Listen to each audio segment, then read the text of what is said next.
এই হচ্ছে আমার ঘর, আমাদের আজকের বাসর ঘর। কি এটা আমার বাসর ঘর? আজকে থেকে আমরা এই ঘরেই থাকবো। এই ঘরে আমাকে থাকতে হবে? এই ঘরেই তো থাকতে হবে। ও মাই গড, অসম্ভব, আমি এই ঘরে তো থাকতে পারবো না। এই ফালতু ঘরে আমাকে থাকতে হবে? আমি থাকতে পারবো না। আর এটা কি, চৌকি? খাট নেই? আমাদের ঘরে খাট নেই, চৌকিতেই থাকতে হবে। অসম্ভব, এই চৌকিতে আমি থাকতে পারবো না। আপনাকে এখন থেকে এই চৌকিতেই থাকতে হবে। তুমি যদি চৌকিতে না থাকতে চাও তাহলে তোমার বাবাকে ফোন দেই। তুমি তো জানোই, তুমি যদি আমার কথা না শোনো তোমার বাবা কি বলেছে, সঙ্গে সঙ্গে ফোন দিতে বলেছে, তারপর এসে তোমাকে নিয়ে যাবে। তাহলে তো তোমাকে আর এই চৌকিতে ঘুমাতে হবে না। চৌধুরী বাড়ির মেয়ে বলে কথা, তোমার বাবা নিয়ে গেলে তুমি তোমার পালঙ্কে ঘুমাইতে পারবা। দেবো নাকি ফোন? বাবাকে কিছু বলতে হবে না। এখানে কি মানুষ বাস করে? আমাদের দেখে কি মানুষ মনে হয় না? আমরা কি কলা গাছ নাকি? গরিব মানুষও মানুষ। সোনার চামচ মুখে নিয়ে জন্ম হয়েছে, তো এই জন্য গরিব মানুষের জীবন কি সেই সম্বন্ধে কোনো ধারণা নাই।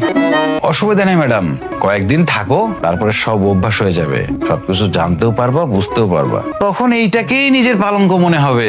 টেনশন নিও না। এই তুমি এখানে শুয়ে পড়তেছো কেন? শোবো না তো কি করবো? এইটা আমার ঘর।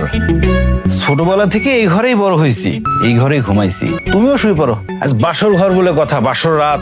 অসম্ভব, আমি এখানে থাকতে পারবো না। তোমার সাথে তো আরো আগে না। 3 কবুল বলে বিয়ে করছি, একসাথে ঘুমাইলে কেউ কিছু মনে করবেন। আমি তোমার সাথে থাকতে পারবো না। আমার সাথে না ঘুমাইতে চাইলে কি আর করার, বাইরে যা ঘুমাও।